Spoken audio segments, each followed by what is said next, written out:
صحیح بخاری حدیث نمبر 126۔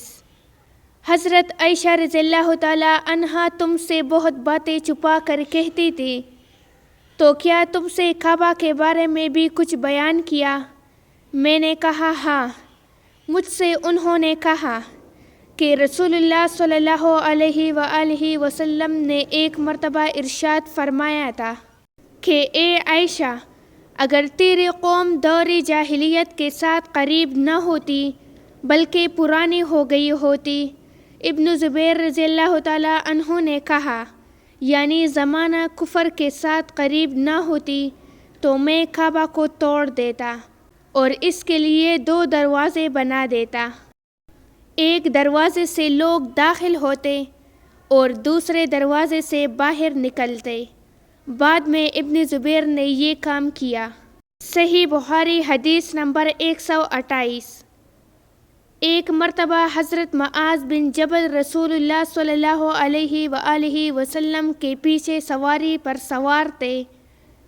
آپ صلی اللہ علیہ وآلہ وسلم نے فرمایا، اے معاذ، میں نے عرض کیا حاضر ہوں یا رسول اللہ۔ آپ صلی اللہ علیہ وآلہ وسلم نے دوبارہ فرمایا، اے معاذ، میں نے عرض کیا حاضر ہوں اے اللہ کے رسول۔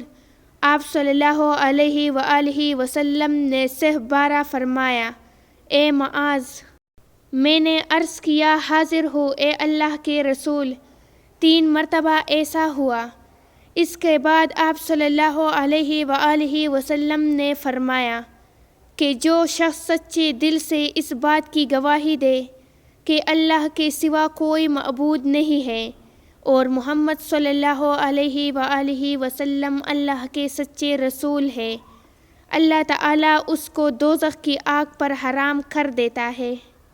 میں نے کہا یا رسول اللہ، کیا اس بات سے لوگوں کو باخبر نہ کر دوں تاکہ وہ خوش ہو جائے؟ آپ صلی اللہ علیہ وآلہ وسلم نے فرمایا، اگر تم یہ خبر سناؤ گے تو لوگ اس پر بھروسہ کر بیٹھیں گے اور عمل چھوڑ دیں گے۔ حضرت معاذ رضی اللہ تعالیٰ عنہ نے انتقال کے وقت یہ حدیث اس خیال سے بیان فرما دی کہ کہیں حدیث رسول اللہ صلی اللہ علیہ وآلہ وسلم چھپانے کے گناہ پر ان سے آخرت میں مواخذہ نہ ہو۔